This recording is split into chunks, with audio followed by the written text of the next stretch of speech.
development. With just 5 years to go, our blueprint for the future, the Sustainable Development Goals, is falling short. Developing countries are not getting the level of support they need to build and strengthen the systems people require. The root of the problem is an outdated and unfair global financial system. The global financial architecture must be reformed so it better represents today's world and the needs of developing countries. Across the board, global governance must become more inclusive, representative, equitable, and effective. And this means giving developing countries stronger participation in global financial institutions, including ASEAN member states. If you compare what the ASEAN economies today represent in the world, the share they represent with the shares they have in international financial institutions, there is clearly an obvious injustice. We need also to triple the lending capacity of multilateral development banks and to ease debt burdens with new instruments that reduce borrowing costs and risks and speed up support for countries facing debt distress. Second, we need solutions for climate action. The 1.5-degree limit is on life support. We are already paying the consequences of inaction. Every fraction of a degree matters. The stakes are perilously high for Southeast Asia, where climbing temperatures, rising sea levels, and worsening storms threaten lives, livelihoods, and entire communities and countries. Next week, leaders will gather in Brazil for COP30. By then, all countries must put forward ambitious economic-wide national climate plans that cut emissions, including by speeding up the transition to renewables. Renewable energy is now faster to build and cheaper to run than fossil fuels. The fossil fuel age is coming to an end. And when the transition is managed fairly, renewables boost growth, create jobs, and build resilient economies that are less exposed to volatile fossil fuel markets. The Just Energy Transition Partnerships, pioneered in Indonesia and Vietnam, show how fairness and ambition can go hand in hand to power a better future. G20 countries that represent 80% of the emissions must lead the transition. They must lead, but all countries must do more, in line with the principle of common but differentiated responsibilities. In Belém, in Brazil, leaders must agree on a credible plan to close the gap to 1.5 degrees and mobilize $1.3 trillion annually in climate finance by 2035 for developing countries. And developed countries must live up to their commitments by doubling finance for adaptation to at least $40 billion this year and capitalizing the Loss and Damage Fund with significant contributions. Third, we need solutions for digital transformation. With the right guardrails in place, we can ensure that breakthroughs in groundbreaking technologies like artificial intelligence accelerate sustainable development and inclusion. Last month, we launched the Global Dialogue on AI Governance in the UN. It aims for a digital future that is safe, open, and inclusive, with AI systems grounded in international law, human rights, and effective oversight. I've also asked for candidates from all regions and disciplines for the UN-based International Independent Scientific Panel on AI. This group of 40 experts will regularly provide independent insights into the opportunities, risks, and impacts associated with the AI.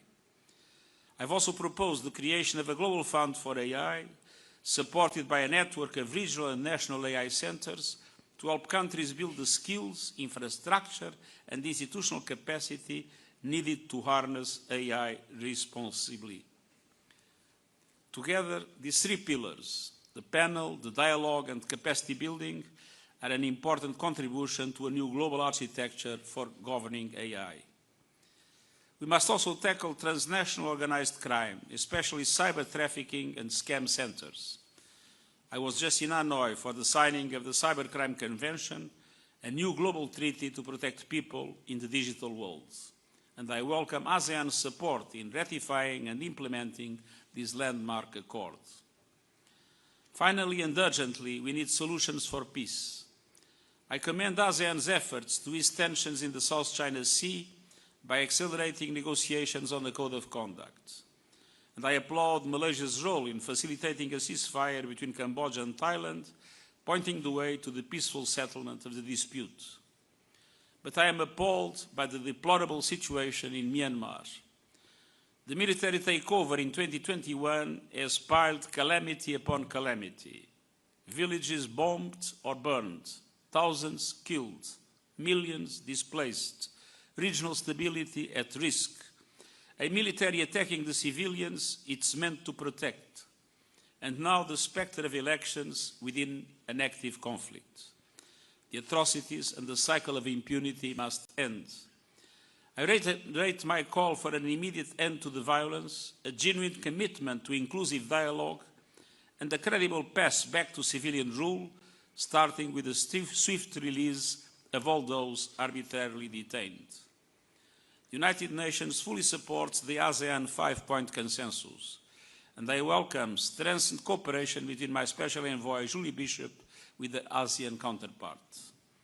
And I applaud ASEAN's commitment to providing humanitarian assistance to the people of Myanmar. The way forward must lead to a restoration of democracy, institutions anchored in the rule of law and human rights. Guarantee safety, justice and opportunity for all, and address the root causes of persecution, disenfranchisement and conflict. Crucially, it must include the Rohingya people. They have waited too long for peace, too long for democracy, too long for the world's solidarity. Last month's high-level conference in New York brought renewed expressions of support for Rohingya and host communities and renewed interest in finding solutions. I call on all sides to set aside political agendas, prioritize the rights of the people of Myanmar, uphold international law, protect civilians, and allow unhindered humanitarian access. It's time to open humanitarian channels, end the violence, and facilitate a comprehensive political solution. The people of Myanmar are counting on our collective support. Let's deliver it. Ladies and gentlemen of the media, across these challenges, ASEAN can light the way forward. The United Nations is proud to be ASEAN's partner as we work to ensure a better, more peaceful future for people across the region and around the world, and I thank you. Thank you. We will now open the floor for questions. Let me start with South China Morning Post. Wait for the microphone.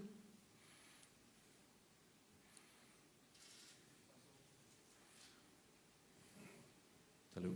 Great. Got it. Hi, good afternoon, Mr. Guterres. Joseph Sipalan from the South China Morning Post. Just following up with the point you raised on Myanmar. As you mentioned, they're planning to hold an election in December, which will likely exclude more than half of the country and tens of millions of voters who are in conflict areas. What is the UN's position on it, and what would you suggest ASEAN do? Would you suggest that they do what they can to stop the elections until Myanmar meets the 5-point consensus? Thank you. I don't think anybody believes that those elections will be free and fair. I don't think anybody believes those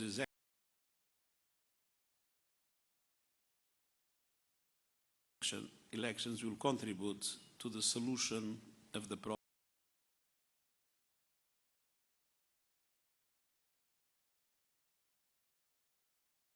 of Myanmar. I think this is the moment in which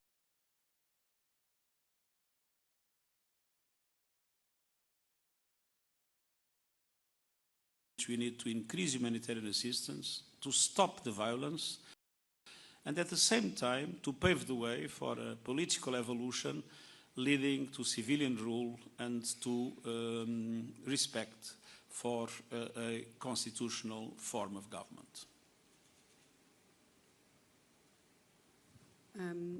Yes.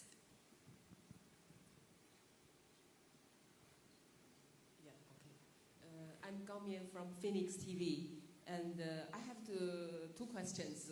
First is China and the United States hold their first economic and trade talks in Kuala Lumpur during the summits. Just repeat, just go yeah, slowly.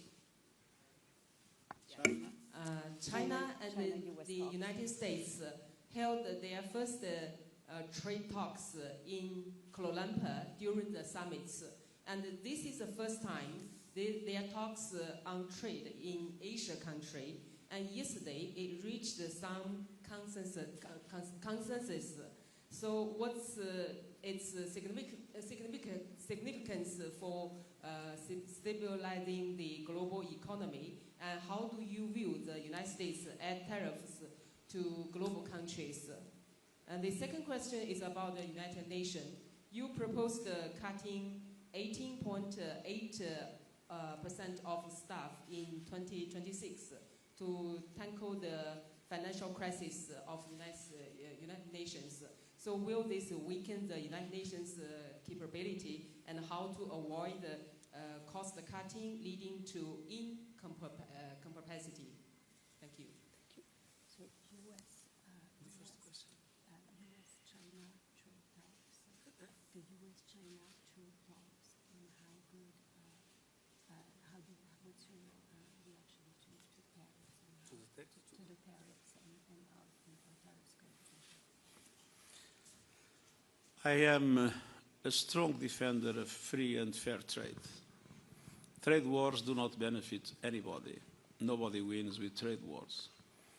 And I think that the present restrictions on trade are having a negative impact in the global economy, and a negative impact essentially on developing countries. So I hope that any trade negotiation that takes place is successful and contributes to reestablish a regime in which trade is a facilitator of development instead of an obstacle to development.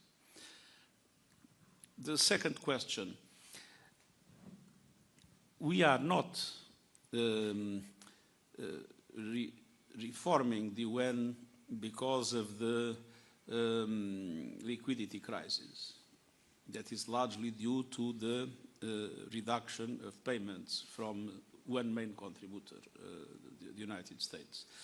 What we are doing is recognizing that we can improve, that we can be more efficient, more cost-effective, more able to provide in full respect of our mandates to the people we care for in a more efficient way. We are doing a number of reforms, making the organization leaner but more effective. And that is the reason why there will be a number of a reduction of positions in the Secretariat, but not the same everywhere. And in particular, everything that relates to support to developing countries on the field, in order for them to be able to overcome the present difficulties, will not be reduced, on the contrary, will be increased. Okay. Let me Mr. Guterres, I'm Hasif. AFP?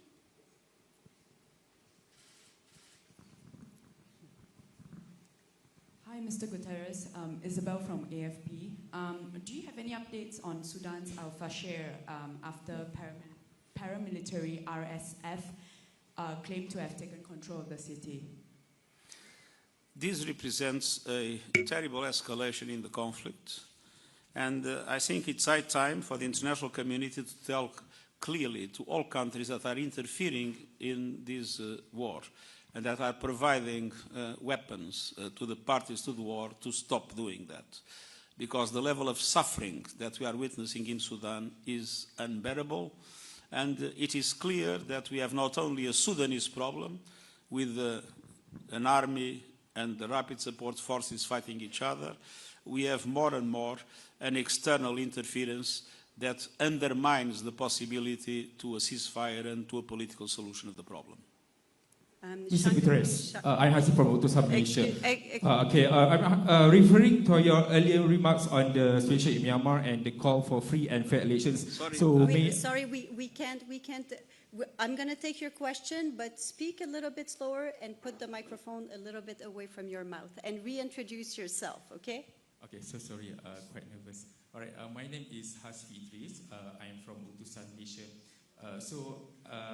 Referring to your earlier remarks on the situation in Myanmar and the call for free and fair elections, so may I ask, how long will the United Nations continue to only urge or call for action?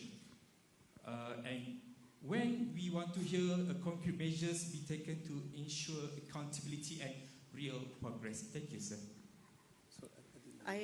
Can you repeat the question? I'm so sorry, we did not understand just the last bit of the question. It was very hard for us to understand.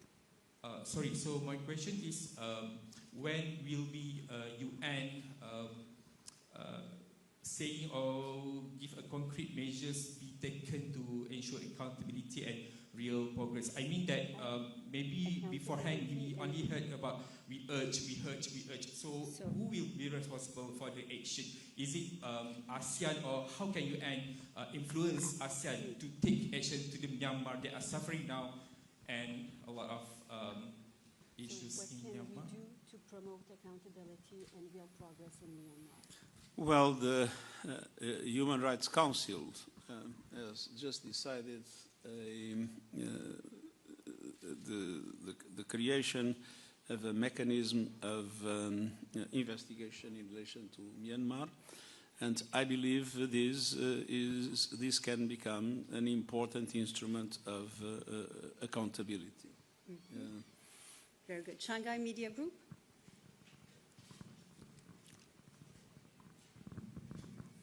Mr. Secretary General, it's good to have you here again because we last met in Shanghai. I'm from Shanghai Media Group. This is a question about economy.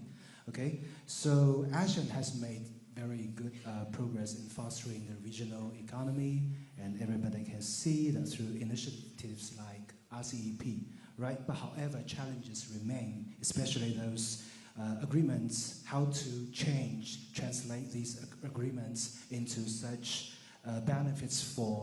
tangible benefits for all citizens. So from your perspective, what can we do? What agreements are you referring to? What agreements are you referring to? Those initiatives like RCEP, something like that. Those RCEP, RCEP. ASEAN. Yes. RCEP, okay? So what's your point of view? What can we do to ensure that free trade truly contributes to the people's daily life, to the citizens in this area? Thank you. I think that agreements that improve trade, that improve economic cooperation are always positive. But let's have no illusions. There will only be justice and equity. And there will always be the chance for developing countries to be able to overcome the present difficulties if there is an in-depth reform of international financial institutions. It is absolutely essential to have in the organizations that run the global finance, the Bretton Woods system, other international similar institutions, it's absolutely essential that there is a participation of the developing countries that is much bigger, that the voice of developing countries is much more strongly heard in the decision-making processes, and that much more resources are made available for debt relief, for concessional funding, and for all the other requirements without which it will be very difficult for developing countries to overcome the present difficulties, even if they establish good agreements with this or that country in different areas of the economic activity. Very good. Russia Today. Wait for the microphone, please. Thank you so much. Thank you, Mr. Guterres. Bom dia. I am a reporter from RT China. So as Russia and China expand their roles within BRICS and strengthen their ties with ASEAN, how can the UN cooperate with this emerging center of influence to build a more balanced and inclusive security architecture in the Asia-Pacific region? Thank you. So multipolarity. I believe that we will only have effective multilateralism when we will have effective multipolarity in the world. I am totally against a world in which superpowers have a dominant role. We need a world in which international law prevails, in which the values of the Charter prevail. And the only way to guarantee it is through more equilibrium in international relations, which means with a true multipolarity that facilitates multilateralism. And I see ASEAN as a very important element in this re-equilibrium in international relations.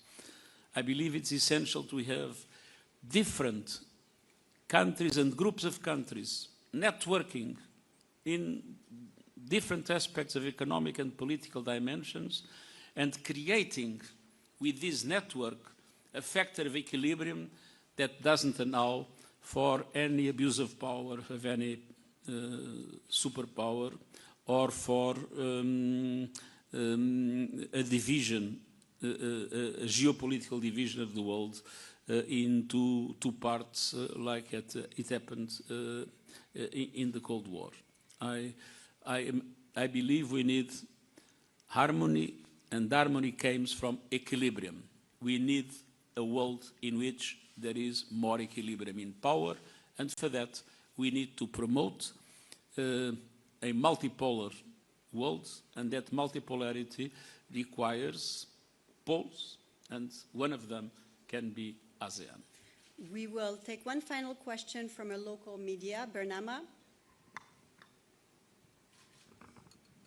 Hi, I'm Vignesh from Bernama.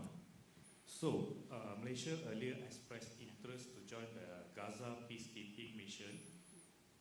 I think yesterday the Prime Minister told about it, the interest in Gaza peacekeeping mission from Malaysia. So, what will be the mechanism, and what kind of role do you think Malaysia can play?